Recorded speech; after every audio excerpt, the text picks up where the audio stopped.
And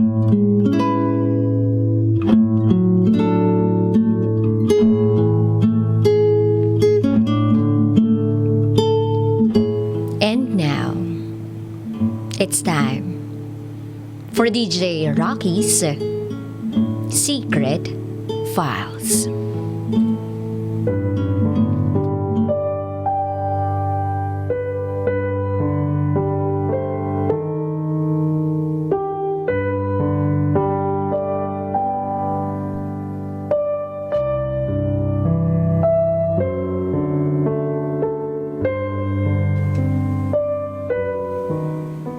Nakukuha ko lahat ng girls na magustuhan ko. Because I have the money. I have the looks. Itago nyo na lang ako sa pangalang Jonas. And this is my secret file.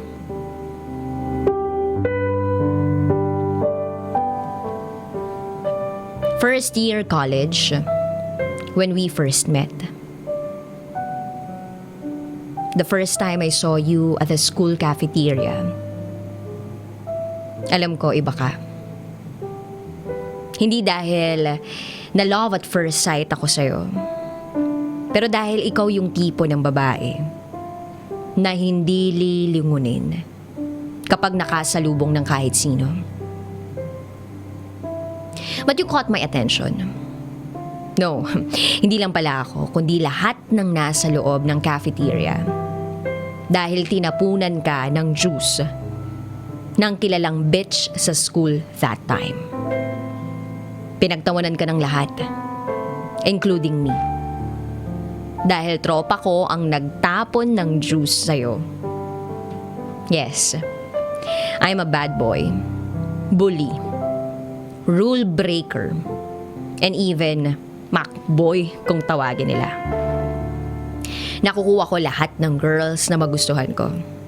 Because I have money. I have the looks.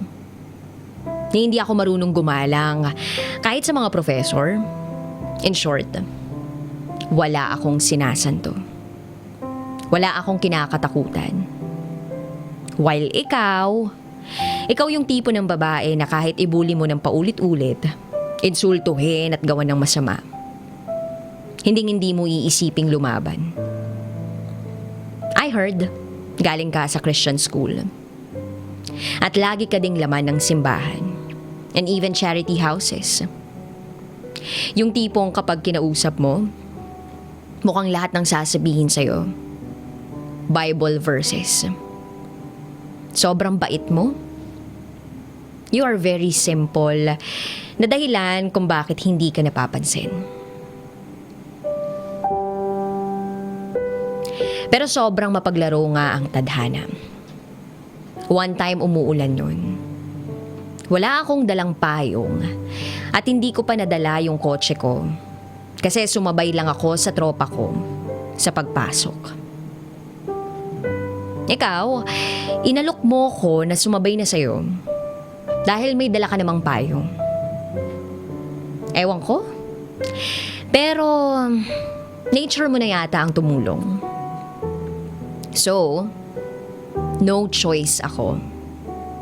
Kasi maaabutan na din ako ng pagtaas ng tubig. Dahil sobrang lakas ng ulan that time. Halos tawagin ko pa lahat ng santo. Hindi ako madalas magdasal, pero nagawa ko yun.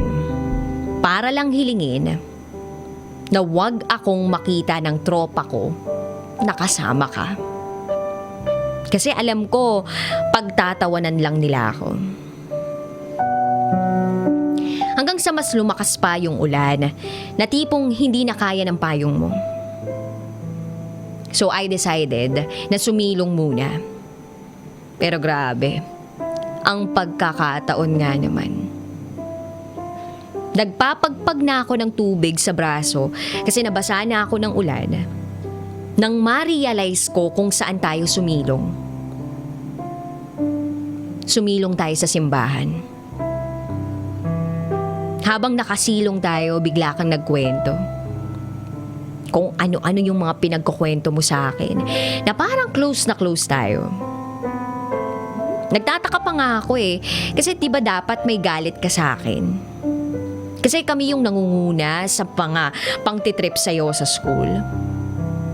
But no, you did not. Mabait ka nga pala. Hindi ka nga pala nagtatanim ng sama ng loob. That time, nahiya ako sa'yo. Bigla akong nakonsensya sa mga ginawa ko.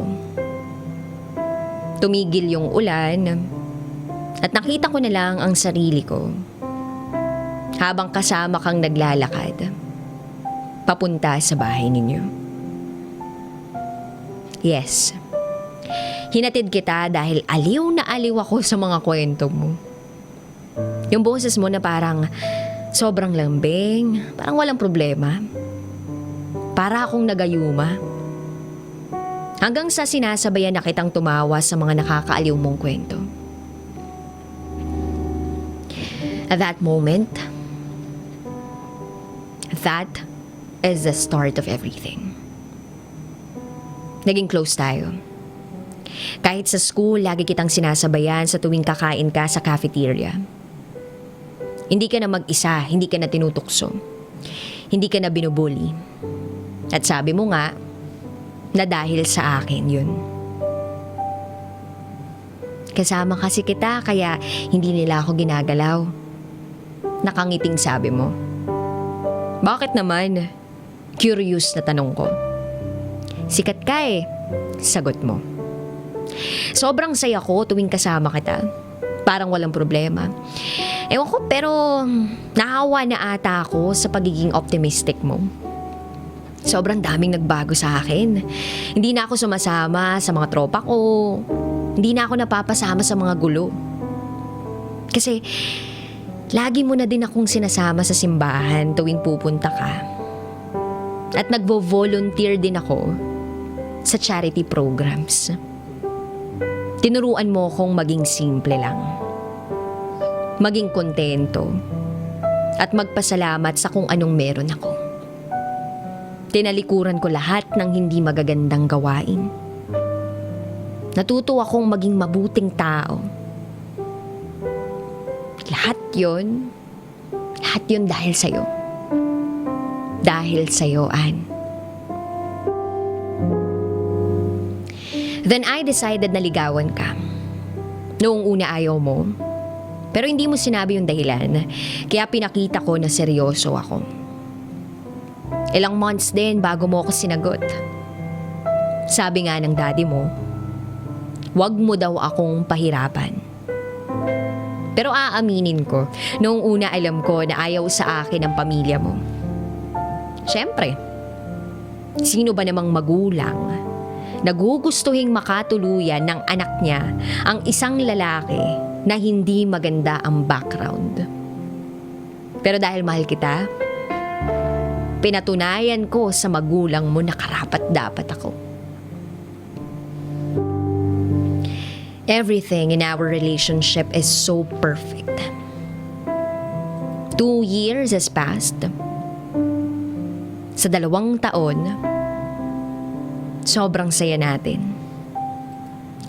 Minsan nga naiisip ko na sa sobrang perfect, merong mali. Pero hindi ko na iniisip yun. Kasi ang mahalaga sa akin, nandyan ka. Nandyan ka para gabayan ako lagi. Para itama ako kung nagkakamali na naman ako. Para sabihin kung bumabalik na naman ako sa dating ako. Pero tama nga sila. Walang perpekto. Dumating yung araw na kinatatakutan ko. Yung makita ko yung mali sa perpekto nating mundo. Months rin natin nung sinabi mo sa akin na may sakit ka. Kaya hindi ka na magpapatuloy sa pag-aaral. Sabi mo, titigil ka na. Kasi hindi mo nakakayanin. Hindi ako naniniwala. Kasi, pakaisa na naman yan sa mga gimmick mo. Mahilig ka dun, 'di ba? Jonah, sorry. Jonah, sorry. Sorry. Yan. Yan lang yung paulit-ulit mong sinasabi habang umiiyak ka sa harap ko. Pero hindi pa rin ako naniniwala. Ayoko pa ding maniwala. Hanggang sa makita ko mismo nang mawalan ka ng malay. Isang araw nang nasa bahay niyo tayo. Sobra yung kaba ko. Habang buong pamilya mo nagkakagulo na. Tinakbo ka agad namin sa ospital. Nagsusorry ako sa daddy mo kasi iniisip ko na baka sobra ka lang napagod sa gala natin yun. Pero umiyak lang siya sa harap ko. Tapos tuloy-tuloy na ding tumulo yung mga luha ko. Totoo nga. Totoo nga ang may sakit ka. At sobrang lala na. Parang guguho yung mundo ko nun. Hindi ko kaya. Hindi ko ma-imagine yung bukas na wala ka. Umalis ako sa ospital at nagpakalasing. Naiinis ako sa sarili ko. Bakit hindi ko man lang napansin? Na sa tuwing magkasama tayo na bigla ka nalang manghihina at aayain ako pa uwi. Bakit ngayon pa? Bakit ikaw pa? Naisip ko na bakit sa sobrang daming masasamang tao, bakit ikaw pa? Bakit ikaw pa? Bakit ikaw pa na walang ibang ginawa kundi gumawa ng kabutihan sa iba?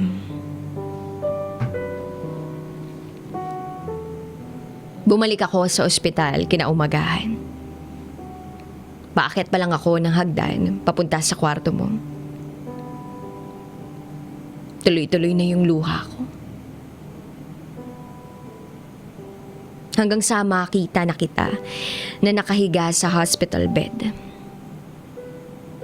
Nakangiti sa akin. Nagsorry ka, ipinaliwanag mo lahat sa akin. Pero bakit ganun? Bakit kahit anong isip ko, hindi ko pa rin matanggap? Ito ba? Ito ba yung kapalit ng lahat ng saya? Napakadaya naman eh. Kaya niyakap kita. Niyakap kita ng sobrang higpit. Ayoko, Ann. Ayaw kitang mawala. Kasi sino na yung magtatama sa mga mali ko? Sino nang magpapaalala sa akin na gumawa ng tama? Sino na yung magiging anghel ng buhay ko? Hanggang sa nagsalita ka, alam mo, tanggap ko naman dati na mamamatay na ako. Pero nung dumating ka,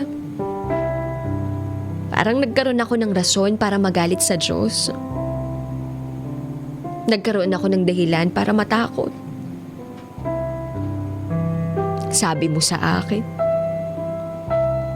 lagi kong iniisip na sana panaginip lang ang lahat. Na hindi nangyayari sa ating dalawang to. Kitang-kita ko ang pagdaan ng araw at ang unti-unting paghina ng katawan mo.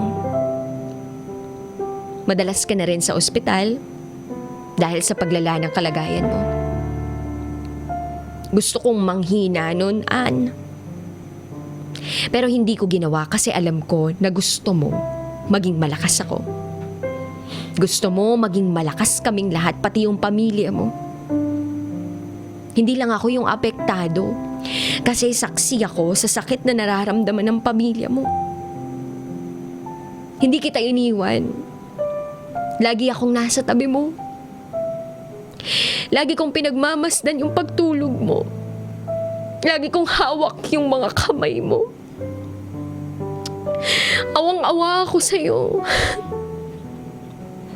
Halos hindi ako makatingin sa'yo sa tuwing nahihirapan ka. Gusto kong kunin na lang yung sakit.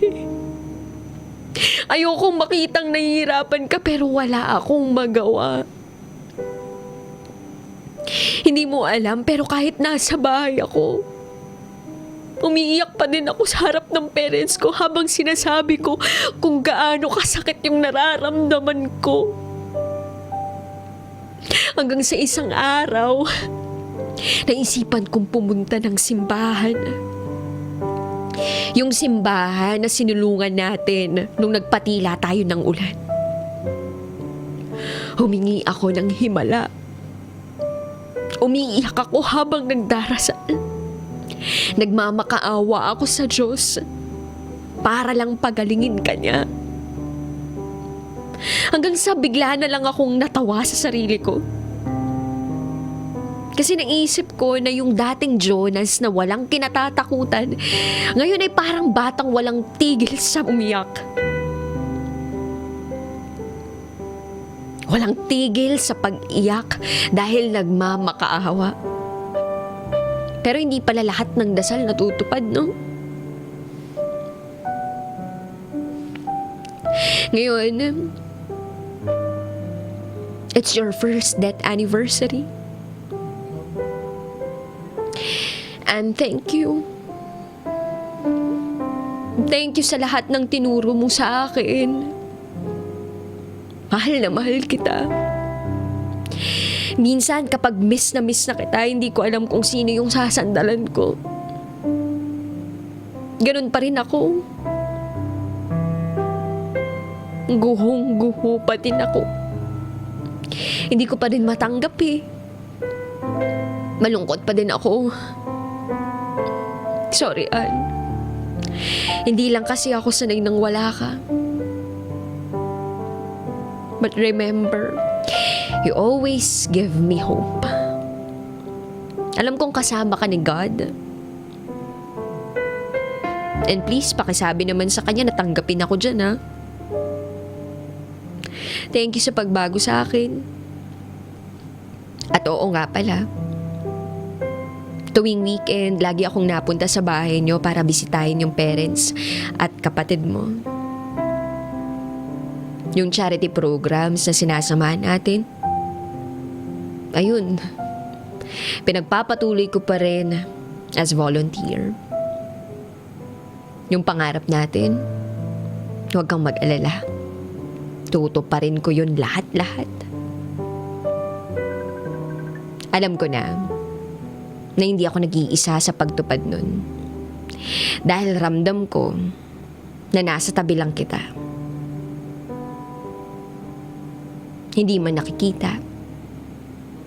Pero Ann, nararamdaman ko, nakapiling pa rin kita. I miss you. I love you, Ann. I know heaven would be the right place for you.